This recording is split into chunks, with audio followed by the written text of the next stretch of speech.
Hello guys, നമ്മൾ ഇന്ന് ഉണ്ടാക്കാൻ പോകുന്നത് ഒരു സിമ്പിൾ രസം റെസിപ്പിയാണ്.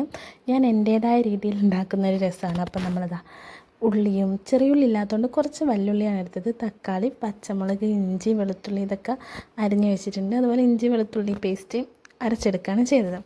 പിന്നെ ഇതാ നമ്മളൊരു പാത്രം വെച്ച്, ഈ പ്രാവശ്യം നമ്മൾ കുടുക്കയൊന്നും എടുത്തിട്ടില്ല, കലമൊന്നും എടുത്തിട്ടില്ല. കാരണം കലത്തിൽ വേറെ സാമ്പാർ ഉണ്ടാക്കി വെച്ചിട്ടുണ്ട്. അപ്പോൾ നമ്മളിതാ അതിലോട്ട് എണ്ണയിൽ കടുകും കുറച്ച് ഉലുവയിട്ട് വറ്റൽമുളകും ഇട്ട് പൊട്ടിച്ചതിന് ശേഷം നമ്മൾ അതിലോട്ട് തക്കാളി, ഉള്ളി, പച്ചമുളക്, വെള്ളം ഇട്ടിട്ട് നന്നായിട്ട് മിക്സ് ചെയ്ത് കൊടുക്കുക.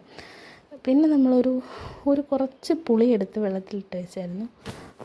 ഒരു പുളിയെടുത്ത് നമ്മൾ വെള്ളമാക്കി മാറ്റി വെച്ചായിരുന്നു. അപ്പോൾ തക്കാളി ഉള്ളി ഒന്ന് വഴണ്ടി വന്നതിന് ശേഷം നമ്മൾ വെളുത്തുള്ളിയും ഇഞ്ചിയും കൂടെ അതിലോട്ടിട്ട് നന്നായിട്ട് പേസ്റ്റ് പോലെ നല്ല അടിപൊളിയായിട്ട് അരച്ചെടുക്കുന്നില്ല, അതുപോലെ ആക്കി വെച്ചതിന് ശേഷം അതിലോട്ട് കുറച്ച് പൊടി, ആവശ്യത്തിന് മഞ്ഞൾപ്പൊടി, അതുപോലെ തന്നെ കുറച്ച് മുളക് പൊടി. ഇതിൻ്റെ മെയിൻ ഐറ്റം നമ്മുടെ കുരുമുളക് പൊടിയാണ്, അതുകൊണ്ട് കുറച്ച് മാത്രമേ മുളക് പൊടി ഇട്ടിട്ടുള്ളൂ. പിന്നെ നമ്മുടെ മല്ലിപ്പൊടിയും അത്യാവശ്യമാണ്. മല്ലി വറുത്ത് വെച്ചതാണ്, അപ്പോൾ നമ്മൾ അതും കൂടെ ഇട്ട് കൊടുത്തു. പിന്നെ ഒന്ന് വഴറ്റിയതിന് ശേഷം ആണ് ഞാൻ കുരുമുളക് ഇടുന്നത്. കുരുമുളക് കുറച്ച് നന്നായിട്ട് ഇട്ട് കൊടുത്തു. രസം എന്ന് പറയുമ്പോൾ കുറച്ച് എരിവുണ്ടാവണമല്ലോ. അപ്പം നന്നായിട്ട് കുരുമുളക് പൊടിയൊക്കെ ഇട്ട് നന്നായിട്ട് മിക്സ് ചെയ്ത് കൊടുക്കുക. നന്നായിട്ടൊരു വറുത്തെടുക്കുക എന്നൊക്കെ പറയില്ല, അതുപോലെ നന്നായിട്ടാക്കുന്നുണ്ട്. എന്നിട്ട് അതിലോട്ടാണ് നമ്മൾ പുളി പിഴിഞ്ഞ് വെച്ചിട്ടുണ്ടായിരുന്നല്ലോ, ആ വെള്ളം ഒഴിച്ച് കൊടുക്കുക. ഇതിൻ്റെ കൂടെ നമ്മൾ പരിപ്പ് വേവിച്ചിട്ട് ആ വെള്ളവും കുറച്ച് പരിപ്പൊക്കെ ഇട്ട് കൊടുക്കും. പക്ഷേ ഞാൻ ഇത് തട്ടിക്കൂട്ട് രസമായത് കൊണ്ട് തന്നെ അത്ര സിമ്പിളായിട്ട് ഉണ്ടാക്കാമെന്ന് വിചാരിച്ചതുകൊണ്ട് പരിപ്പൊന്നുമില്ല.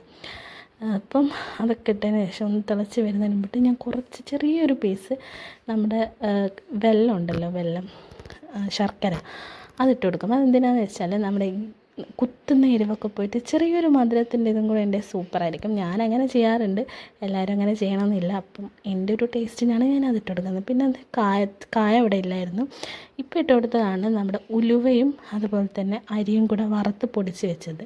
അപ്പം അതൊക്കെ ഇട്ട് പിന്നെ ഉച്ചയ്ക്ക് നല്ല അടിപൊളി ഊണായിരുന്നു. സാമ്പാറും രസം, അച്ചാർ, മുട്ട, മീനൊന്നും ഇല്ലായിരുന്നു.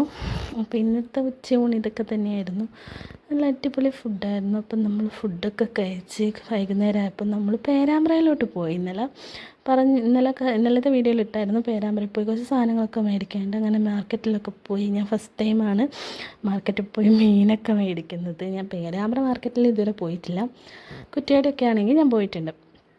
അപ്പം നമ്മളത് അവിടെയൊക്കെ പോയി മീനൊക്കെ മേടിച്ച് നേരെ തിരിച്ച് വീട്ടിലോട്ട് വന്നുകൊണ്ടിരിക്കുകയാണ്. അപ്പം നമ്മുടെ ചാനൽ ഇഷ്ടപ്പെട്ടാൽ സബ്സ്ക്രൈബ് ചെയ്ത് സപ്പോർട്ട് ചെയ്യുക. അപ്പോൾ ഇത്രയുള്ള വീഡിയോ. Okay, by.